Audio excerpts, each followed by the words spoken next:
이 주일 예배를 통해 우리에게 주시는 하나님의 말씀은 우리 잠언 12장 16절에서 23절까지의 말씀입니다.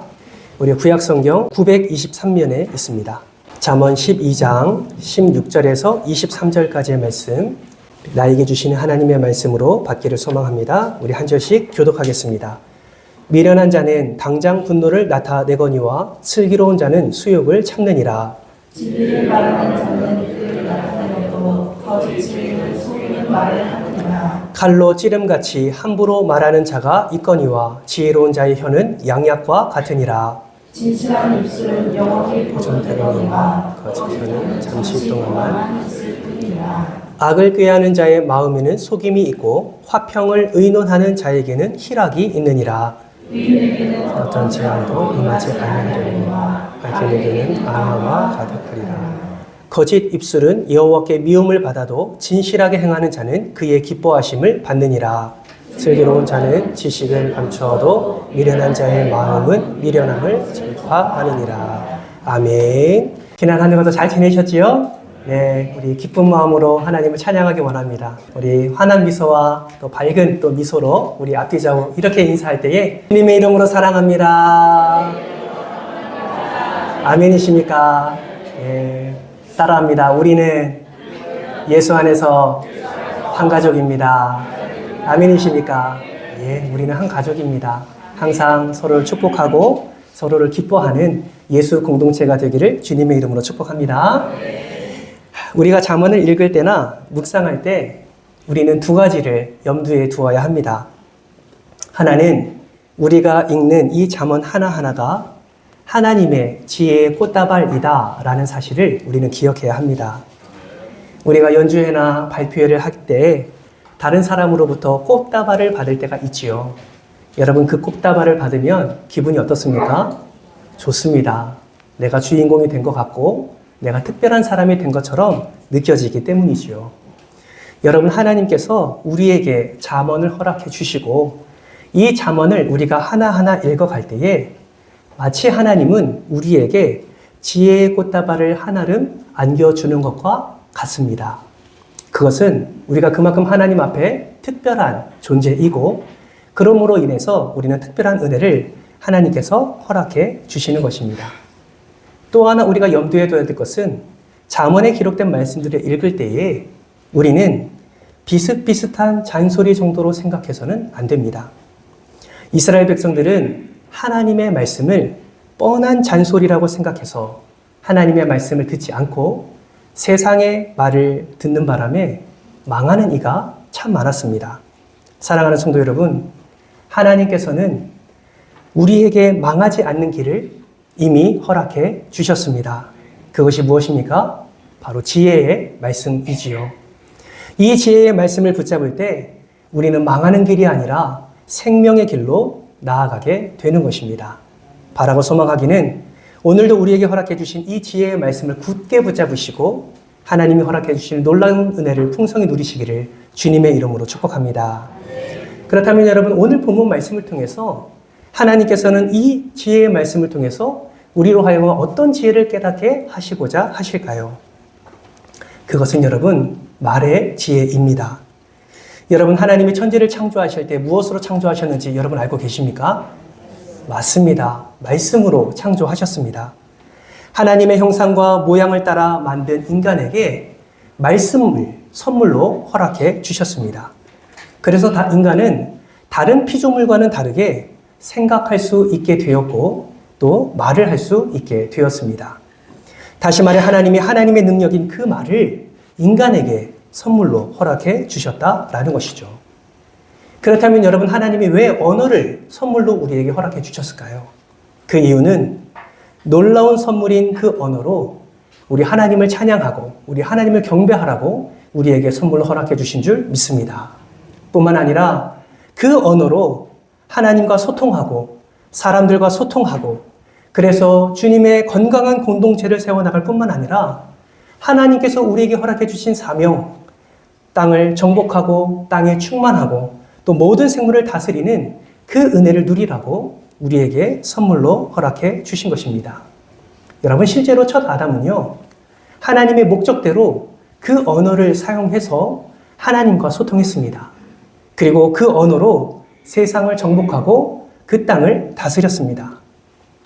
그런데 여러분, 언제부턴가 우리가 사용하는 이 언어, 사람이 사용하는 이 언어가 부정적으로 사용되기 시작했습니다. 여러분, 그때가 언제입니까? 죄가 들어오고 나서부터, 죄가 인간에게 들어오고 나서부터 그때부터 말은 부정적인 영향을 나타나게 되었습니다. 하나님을 높이는 것이 아니라 자신을 높이는 데 도구로 사용하게 되었고, 자기 자신의 유익을 위해 다른 사람을 속이고 무시하고 넘어뜨리는 데 사용하기 시작했다라는 것입니다. 여러분, 안타까운 것은 좋은 말, 긍정적인 말을 할 때만 말에 능력이 있는 것이 아니라 부정적인 말을 할 때도 그 말에 능력이 있다라는 것을 우리는 알아야 한다는 것입니다. 이는 어떤 말이든 그 말에 따라서 반드시 열매가 맺어진다라는 것입니다. 선한 말, 좋은 말, 격려의 말, 축복의 말, 이런 말들을 하면 그 말들 가운데 맺어지는 열매가 있고, 욕을 하거나 무시하거나 조롱하거나 악한 말을 하면 그 말에 대한 악한 열매가 반드시 맺어지게 된다라는 것이죠. 이 악한 열매는 다른 이의 마음을 상하게 하고 아픔을 경험하게 하고 심지어 사망의 자리에까지 나아가게 한다는 사실을 우리는 반드시 기억해야 됩니다. 그래서 여러분, 솔로몬은 잠언 15장 4절 말씀에서 이렇게 말씀합니다. 우리 같이 한번 읽어볼까요? 잠언 15장 4절 말씀입니다. 시작! 온순한 혀는 곧 생명나무이지만 패역한 혀는 마음을 상하게 하느니라. 아멘. 여러분, 이것이 말의 능력입니다. 여기서 온순한 혀라는 것은 치료하다, 건강하다라는 의미가 담겨져 있습니다. 즉, 상대의 마음의 상처를 치유하고 회복시키며 다시 건강한 영적 생기를 얻게 하는 말은 그 사람에게 생명이 된다라는 것이죠. 그러나 패역한 혀는 어떻습니까? 거짓말과 왜곡한 말로 상대방의 마음, 즉 영혼을 깨트리고 파멸시킨다는 의미를 가지고 있습니다. 사랑하는 성도 여러분, 여러분의 지난 한 주간의 삶을 한번 돌아보십시오. 여러분의 말은 어떤 말이었습니까? 여러분의 말은 온순한 혀였습니까? 아니면 패역한 혀였습니까? 온순한 말로 상대를 살리는 생명의 말을 하고 계셨습니까? 아니면 거짓말과 왜곡된 말로 상대방의 마음에 상처를 주고 그 영혼을 깨뜨리고 있으셨습니까? 정말 바라고 소망하기는 여기 계신 모든 성도님들이 온순한 혀를 소유하셔서 좋은 말로 생명을 살리는 축복의 통로 되시기를 주님의 이름으로 축복합니다. 그렇다면 우리가 생명을 살리기 위해서 우리는 어떻게 말을 해야 할까요? 한 문장으로 표현하면 다음과 같습니다. 한번 따라해 볼까요? 말 잘하는 사람 되지 말고 잘 말하는 사람이 되어야 합니다. 빨리 옆에 사람 손잡으세요. 옆에 사람 쳐다보면서 이야기합니다. 말 잘하는 사람 되지 말고 잘 말하는 사람이 됩시다. 아멘이십니까? 여러분, 말 잘하는 사람, 잘 말하는 사람, 무슨 차이가 있을까요? 여러분, 말 잘하는 것은요, 말 자체를 잘하는 것을 의미하는 거예요. 이것은 말을 할 때 청산유수처럼 정말 부드럽게 말을 논리 있게 잘하는 것이죠. 자기의 감정을 잘 표현하는 것입니다. 재미있게 말하기도 합니다. 어떤 의도를 가지고 말할 때 상대를 설득시킬 수 있는 말이 말을 잘하는 것이죠. 사람들은 이런 사람을 좋아합니다. 그래서 이런 사람들의 말에 영향을 많이 받고 따르기도 합니다. 그런데 여러분, 만약 말 잘함이 상대방을 위함이 아니라 나 자신을 위해서 부정적으로 사용되면 어떻게 되는 줄 아십니까? 여러분, 사기꾼이 되는 것입니다. 다른 사람에게 피해를 줄 수 있다는 것이죠. 말 잘하는 것도 좋지만 이 좋은 것을 부정적으로 사용할 때는 다른 사람을 죽이는 도구로 사용하게 되는 것입니다. 그렇다면 여러분, 잘 말하는 것은 무엇을 의미할까요? 이것은 말을 할 때 그 상황을 분별하고 그 시기를 분별하며 말할 대상 등을 고려하여서 그 상대방에게 덕을 끼치는 말을 하는 것이 잘 말하는 것입니다.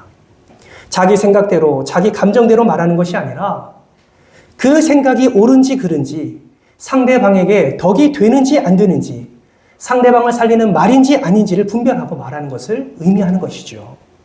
하나님은 말을 잘해서 자기 자신을 높이는 자보다 무엇이 하나님의 말씀에 부합한 말씀인지를 분별하고 수많은 말들 중에서 잘 선택해서 사람을 살리는 말, 사람들의 상한 마음을 위로하는 말, 격려하는 말, 세워주는 말을 하는 자를 우리 하나님은 더 기뻐하신다는 것을 여러분 기억하시기 바랍니다.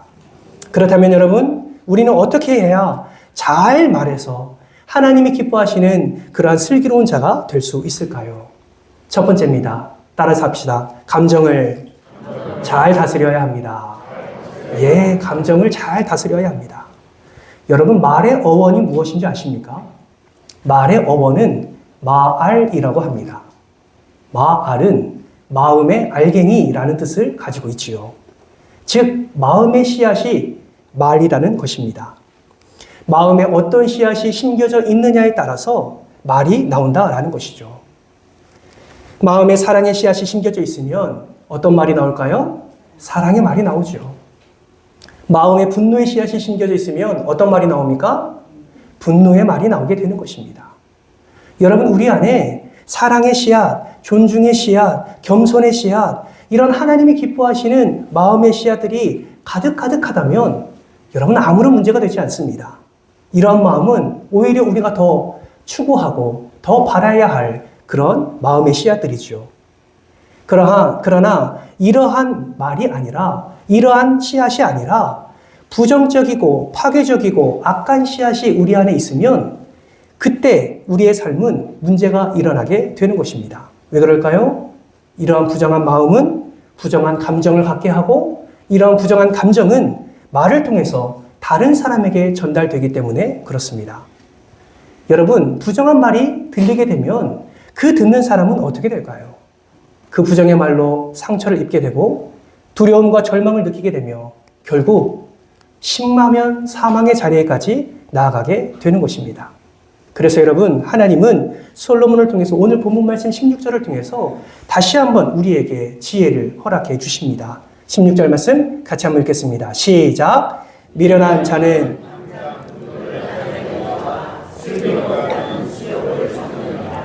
아멘. 여러분, 미련한 자는요, 감정에 충실합니다. 자신의 마음에 따른 감정이 어떤지, 그 감정이 상대방에게 어떠한 나쁜 영향을 미치는지 전혀 생각이 없습니다. 여러분, 분별하지 않아요. 그저 마음에 품은 감정대로 쏟아냅니다. 분노의 감정을 당장 나타내는 것이죠. 이 분노의 말의 결과는 무엇입니까? 분노의 열매를 맺게 되는 것입니다. 여러분, 예전에 탈옥수로 세상을 떠들게 했던 신창원 혹시 기억하십니까? 신창원은 그에 져서 신창원 907일의 고백이라는 책에서 자신이 범죄자가 된 계기를 밝혔습니다. 그가 범죄자가 된 계기는 그 책에서 이렇게 소개합니다. 초등학교 5학년 때 학비를 내지 못했다고 해요. 그 신창원의 그 가정 형편이 굉장히 좋지 않았다고 합니다. 아버지 어머니도 이혼했고, 그리고 새로 들어온 새 어머니도 가족을 버리고 떠나게 되었습니다. 너무나 어려운 환경 속에서, 가난 속에서 그렇게 살아왔던 것이죠. 그런데 초등학교 5학년 때 학비를 내지 못하자 담임 선생님이 신창원에게 이렇게 이야기를 했다고 합니다. 이 새끼야, 돈 안 가져왔는데 뭐하러 학교 왔어? 빨리 꺼져! 이렇게 얘기를 한 거예요. 가정 형편이 매우 어려웠고 이혼 가정에서 힘들게 살았던 신창원은 그때를 회상하면서 자신의 저서에 이렇게 기록했습니다. 그 순간 내 마음속에서 악마가 태어났다. 그러면서 덧붙여서 이렇게 말을 합니다. 지금 나를 잡으려고 군대까지 동원하고 엄청난 돈을 쓰는데 나 같은 놈이 태어나지 않는 방법이 있다. 내가 초등학교 때 선생님이 너 착한 놈이야 하면서 머리 한 번만 쓸어 주었으면 여기까지 오지 않았을 것이다. 여러분, 말 한마디가 한 사람의 인생을 범죄자로 망가지게 하였습니다. 여러분, 이런 일들은 교회에서도 심심치 않게 일어납니다. 여러분, 박정희 대통령이 교회 다녔다는 사실 아십니까? 소년 박정희는 어렸을 때에 주일학교에 그렇게 열심히 다녔다고 합니다. 부모가 반대를 해도 주일날만 되면 어김없이 교회에 나갔던 자가 바로 소년 박정희였습니다. 그런데 어느 날 비가 많이 왔다고 해요. 여러분, 예전에는 도로가 포장되지 않았잖아요. 비가 오니 땅이 어떻게 됩니까? 질퍽질퍽하게 되죠. 그 당시 부자가 몇 명이나 됐겠습니까? 가난 속에서 살아갔던 그가 신도 제대로 된 신을 신지 못하고 그 흙탕물을 디디며 교회로 나아가게 되었습니다. 비가 와서 발이 더러워졌고 그는 젖은 상태로 그렇게 교회에 들어가게 되었죠. 그때 소년 박정희를 대하는 선생님이 이렇게 이야기를 했다고 합니다. 야, 너 강아지 새끼냐? 이렇게 말을 했다고 해요. 여러분, 선생님이 왜 그렇게 얘기했겠습니까? 거룩한 예배당에 그렇게 더러워진 발로 오는 것을 그때 당시에는 용납이 안 됐던 것이죠. 여러분, 그 소리를 들은 박정희는 교회를 다녔을까요? 안 다녔을까요? 예, 다니지 않았죠. 그 이후로부터 교회를 가지 않았다고 합니다. 여러분, 만약에 그 교회에서 그 선생님이 소년 박정희를 감싸 안아주었다면 어떻게 되었을까요? 그 소년 박정희를 바라보면서 야, 너 진짜 대단하다. 이렇게 비가 오는 가운데서도 예배 드리러 나왔구나. 야, 옷 다 젖었네. 수건을 가져다가 그의 이마를 닦아주고 더러워진 발을 마치 예수님이 허리를 굽혀 제자들의 발을 씻겨주셨듯이 그렇게 씻어주었다면 여러분, 박정희는 어떻게 되었을까요? 아마 크리스천으로 훨씬 위대한 업적을 남기지 않았을까? 하나님이 그를 더 귀하게 사용하지 않았을까라는 생각을 해보게 됩니다. 사랑하는 성도 여러분, 우리도 이렇게 좋지 않은 감정에 매여서 이런 아픈 말을 할 때가 있지 않습니까? 가족들과의 관계 속에서 사랑하는 남편에게, 사랑하는 아내에게, 또 사랑하는 자녀들에게 내 마음은 그것이 아닌데 감정에 휩싸여서 때로는 악한 말을, 때로는 폭언을 쏟아낼 때가 우리는 있습니다. 친구와의 관계 속에서, 직장 상사와의 관계 속에서 이러한 부정적인 말로 인해서 서로가 힘들어지고 서로가 갈등을 겪는 일이 너무나 많다라는 것이죠. 예전에 어떤 청년과 카톡으로 대화할 일이 있었습니다. 그 청년과 대화하면서 그 청년에게 이렇게 제가 질문을 했어요. 야, 너 기도 제목이 뭐야? 카톡으로 주고받다가 제가 기도 제목을 물어봤습니다. 여자 청년이었습니다. 그 여자 청년이 이렇게 말을 하는 것입니다. 제 기도 제목은요, 제 앞에 있는 마귀 같은 사람들을 사라지게 해달라는 거예요. 그런 기도 제목을 냈어요. 여러분, 얼마나 그분들과의 관계 속에서 스트레스를 받았으면 그 직장 상사를 뭐라고 표현했다고요? 마귀라고 표현했다고요. 얼마나 그것이 부정적인 감정으로 쌓였으면 그의 고백되는 말이 정말 하나님이 기뻐하지 않은 그런 말로 표현되는 것을 보게 되었습니다. 그 자매를 위해서 기도했어요. 그들의 삶과 그들의 직장 생활을 위해서 기도했습니다. 며칠이 지났습니다. 그 청년에게 장담 반, 진담 반으로 제가 이렇게 카톡을 보냈어요. 야, 그 마귀 아직 살아있냐? 그렇게 보냈어요. 그랬더니 그 여자 자매가 이렇게 말합니다. 네, 아주 시퍼렇게 살아있습니다. 여러분, 공부를 하든 직장에서 일을 하든 어떤 공동체에 있든지 내 마음에 아픔을 주는 사람이 있습니다. 있지요. 그 조직, 그 공동체 안에서 함께 일하면서 함께 교제하면서 좋은 관계 속에서 축복하며 인정하며 존중하며 격려하며 그렇게 좋은 말로 서로가 하나 되면 참 좋겠는데 내 생각과 맞지 않을 때, 내 의견과 맞지 않을 때 여러 갈등과 문제에 부딪히다 보면 우리의 마음 가운데 부정적인 씨앗이 심겨지고 분노의 감정이 생길 수가 있습니다. 여러분, 우리 이럴 때 어떻게 해야 되나요? 여러분, 이럴 때 우리는 어떻게 해야 되겠습니까? 오늘 본문 16절 말씀에 보면 하나님은 분명히 말씀하세요. 어떤 사건이나 어떤 상황이나 어떤 사람과의 관계 속에서 나쁜 감정이 생기고 여러분의 분노가 일어날 때에 하나님은 말씀합니다. 슬기로운 자는 수욕을 참아내느니라. 사랑하는 성도 여러분, 수욕을 참아내시기를 주님의 이름으로 축복합니다. 여러분, 수욕은 부끄러움, 수치, 치욕, 불명예를 의미합니다. 이러한 것들이 나에게 다가올 때에 여러분의 감정이 여러분을 다스리지 않고 여러분이 감정을 다스리는 자가 되어 그 상황을 잘 분별하시고 그 수욕을 참아내시기를 주님의 이름으로 부탁드립니다. 여러분, 하나님은 자기 백성이 슬기로운 자가 되기를 원하십니다.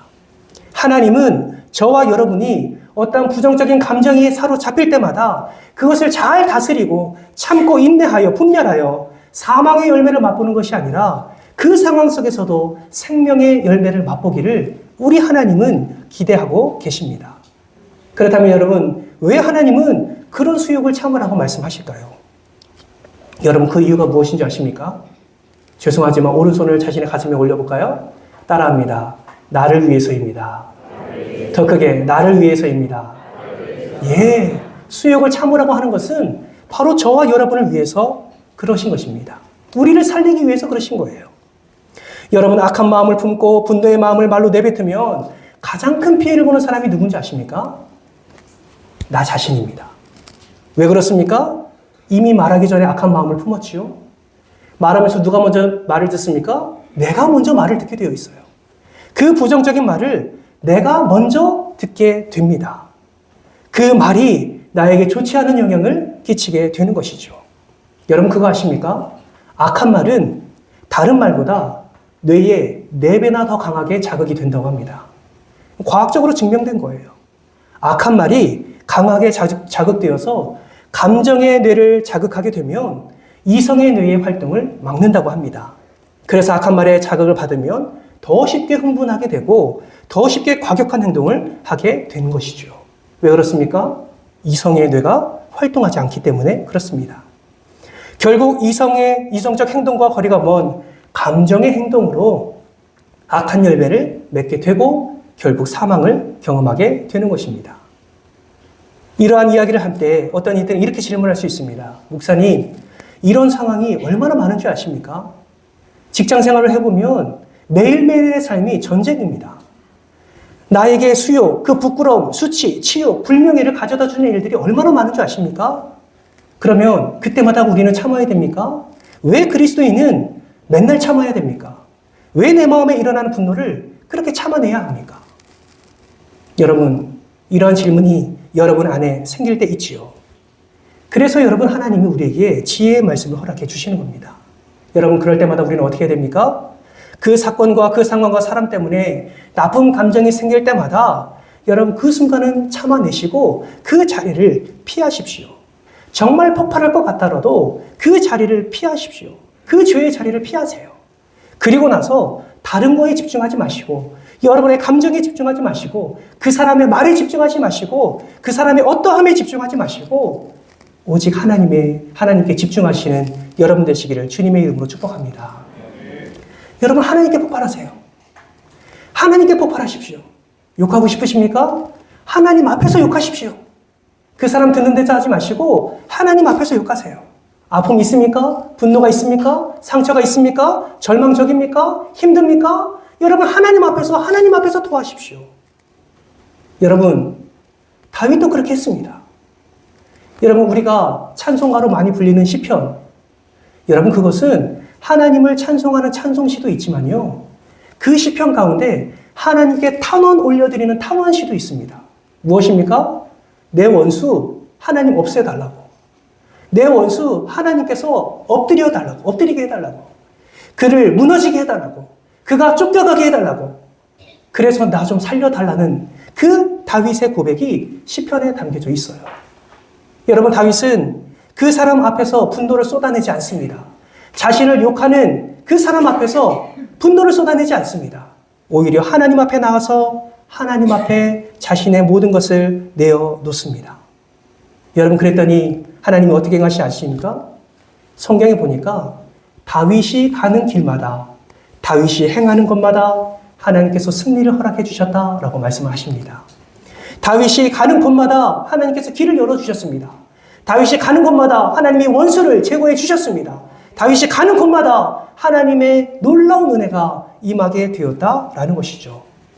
사랑하는 성도 여러분, 그 죄의 자리에서 나의 감정을 쏟아내는 것이 아니라 오히려 하나님 앞에 그 감정을 쏟아내며 하나님, 그를 긍휼히 여겨달라고, 그를 불쌍히 여겨달라고, 나의 마음을 아프게 하는 자 하나님의 뜻대로 선하게 인도하셔서 오히려 이것이 더욱더 하나님의 영광을 우리가 맛보며 함께 주님의 은혜를 맛보는 귀한 기회가 될 수 있도록 우리는 기도를 해야 하는 것입니다. 여러분 그렇게 기도할 때요, 그 사람에게 심판이 필요하다면 하나님이 심판하실 겁니다. 하나님이 그를 긍휼히 여겨주시면 다시 한번 하나님의 은혜 가운데 살아가게 되는 것입니다. 사랑하는 성도 여러분, 감정을 잘 다스리십시오. 온순한 말, 분별된 말로 하나님께서 허락해 주신 그 언어의 선물을 잘 사용하시기 바랍니다. 그럴 때 우리는 말 잘하는 사람이 아니라 잘 말하는 사람이 되어 하나님이 기뻐하시는 슬기로움을 우리의 삶 속에 누릴 뿐만 아니라 우리의 말을 통하여서 더욱더 하나님의 사람들을 더욱더 세워가는 놀라운 은혜를 경험하게 될 줄 믿습니다. 이 은혜의 주인공 되시기를 주님의 이름으로 축복합니다. 두 번째는 항상 정직한 말을 해야 합니다. 오늘 보면 17절 말씀을 보세요. 우리 17절 말씀을 같이 한번 읽겠습니다. 시작. 진리의 말은 하는 아멘. 아멘. 여러분 이 말씀은요, 법정에서의 증언에 관해 언급하는 말씀입니다. 즉 진실한 증인은 정직하게 증언을 한다라는 의미를 담고 있는 것입니다. 그렇다면 이 말씀은 우리에게 어떤 교훈을 줍니까? 여러분 지혜로운 자는 항상 진실해야 함을, 항상 정직해야 함을 말씀하고 있는 것입니다. 어떻게 우리가 잘 말할 수 있을까요? 어떻게 우리가 분별력을 가지고 말할 수 있을까요? 하나님이 기뻐하시는 말을 할 수 있을까요? 우리가 먼저 정직해야 그것을 감당할 수 있다라는 것입니다. 여러분 정직이 무엇입니까? 정직이란 진실하고 열린 마음이고 사실을 있는 그대로 말하는 태도입니다. 정직한 사람은 거짓말로 남을 속이지 않습니다. 정직한 사람은 진실합니다. 정직한 말을 할 때 사람은 신뢰하지요. 정직한 사람은 핑계를 대거나 과장하지 않습니다. 여러분 우리 예수님을 보십시오. 예수님은 거짓이 없으신 분이십니다. 예수님은 진실하신 분이세요. 정직하시죠. 거짓말로 남을 속이지 않으십니다. 핑계를 대거나 과장하지 않으십니다. 예수님의 공생의 사역을 보면 그 분명한 정직함이 우리는 깨닫게 되어집니다. 예수님은 하나님의 구원 계획을 있는 그대로 자기 백성에게 선포하셨습니다. 하나님의 영광과 권능, 그 놀라운 경배를 자신의 것으로 취하지 않으셨습니다. 진리를 왜곡하지 않으시고 진리를 있는 그대로 선포하셨습니다. 아멘이십니까? 그런데 예수 믿는 우리는 왜 정직하지 못할까요? 왜 진실한 말을 하지 못할까요? 왜 우리는 나를 포장하고 자신을 더 돋보이게 하려고 말을 꾸며낼까요? 잘못을 했을 때는 왜 인정하지 못할까요? 왜 우리는 진실함과 정직함이 하나님의 마음을 기쁘시게 하는 것을 알면서도 왜 우리 안의 정직함과 진실함을 우리의 입술로 고백하지 못할까요? 사랑하는 성도 여러분, 거짓말과 속이는 말이 아닌 정직한 말, 진실한 말을 고백하는 저와 여러분 되시기를 주님의 이름으로 축복합니다. 19절 말씀을 보세요. 진실한 입술은 영원히 보존된다고 하나님이 약속하셨습니다. 20절 말씀을 보세요. 화평을 의논하는 자는 희락이 있다고 말씀하시고 22절 말씀을 보세요. 진실하게 행하는 자는 그의 기뻐하심을 받느니라 라고 주님은 말씀하셨습니다. 사랑하는 성도 여러분, 우리 주께서 친히 이렇게 말씀하시는데 예수를 믿는다 하는 우리가 어찌 거짓말과 속이는 말로 하나님의 마음을 아프게 할 수 있겠습니까? 정말 바라고 소망하기는 지난주에 말씀드린 것처럼 코람되어 하나님 앞에서 정직한 말과 진실한 말로 복음을 선포하며 예수 그리스도의 온전한 사랑을 나타내는 주의 자녀 되시기를 주님의 이름으로 축복합니다. 말씀을 정리합니다. 언젠가 제가 체크카드를 잃어버린 적이 있었습니다. 다시 재발급 받으려면 번거로우니까 그 카드가 어디 있는지 여러 군데를 이렇게 찾았어요. 찾다가 요만한 A4 용지 한 장을 발견하게 되었습니다. 이건 뭐지? 라고 하면서 그 종이를 한번 이렇게 펴봤어요. 그 종이를 펴봤더니 오래전에 결혼 기념일 때 제가 아내에게 쓴 편지였습니다. 너무 반갑더라고요. 그 글을 읽는데 손은 오그라들었지만 어찌되었건 오래전에 썼던 편지였기에 너무 반가워서 그거를 들고 아내에게 가서 그거를 그대로 읽어주었습니다. 주저리 참 많이도 썼습니다. 그런데 그 편지의 내용을 3가지 단어로 요약할 수 있겠더라고요. 첫 번째는 고마워. 두 번째는 미안해. 세 번째는 사랑해. 여러분, 제가 그 발견한 편지를 아내한테 읽어주니까 그 아내가 이렇게 말하더라고요. 예전에 그렇게 말과 행동으로 많이 표현했던 사람이 많이 변했네? 라고 말을 했습니다. 여러분, 그때 제가 여보, 사람은 변하는 거야. 이렇게 말을 했다면 저는 이 자리에 있을 수 없었겠죠. 그렇죠? 여러분, 우리가 이와 같습니다. 예전에는 하나님을 얼마나 사랑했습니까? 예전에는 얼마나 하나님을 기뻐했습니까? 얼마나 감사의 말을 하나님께 고백했나요? 그러나 시간이 지나면서 사랑한다, 감사하다 말은 우리 삶 속에서 어느샌가 희미해져 가는 것을 보게 됩니다. 여러분, 질문합니다. 얼마나 가족들에게 지난주에 사랑한다 고백하셨습니까? 얼마나 지난주에 여러분의 사랑하는 가족들에게 감사하다고 고백하셨습니까? 그리고 잘못한 것이 있으면 어떻게 미안하다고 표현을 하셨습니까?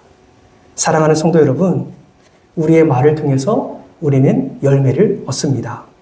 정말 소망하기는 이번 한 주간 동안 말만 잘하는 사람 되지 마시고 예수 그리스도 그리고 하나님께서 허락해 주신 이 지혜의 말씀을 붙들고 잘 말하는 사람이 되어서 생명을 살리는 슬기로운 자가 되시기를 주님의 이름으로 축복합니다.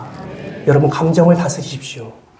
여러분의 그 수욕을 안겨다 주는 그 사람의 말에 그 감정이 휩싸여서 그것에 지배당하지 마십시오. 감정을 지배하십시오. 하나님의 말씀으로 다스릴 수 있습니다. 여러분의 안에 있는 그 살아있는 하나님의 말씀, 그 생명의 말씀을 먼저 붙잡을 때 우리는 수욕을 참을 수가 있습니다. 그리고 하나님 앞에 쏟아낼 때에 하나님이 그 모든 것을 책임져 주실 줄 믿습니다.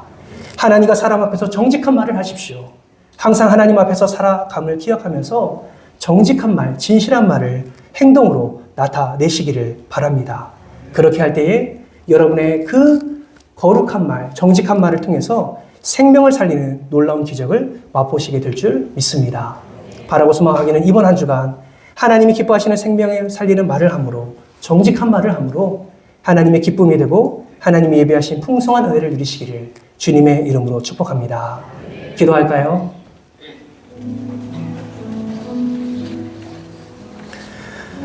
말의 자유함을 얻을 수 있는 사람은 아무도 없습니다. 여기 서 있는 종도 이 말씀 앞에 당당할 수가 없습니다. 여러분, 여러분의 말을 오늘 말씀의 거울에 비춰보십시오.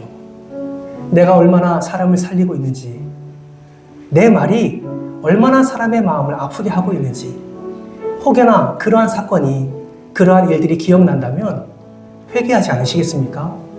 그리고 이렇게 기도합시다. 하나님, 지혜로운 말을 허락해 주옵소서.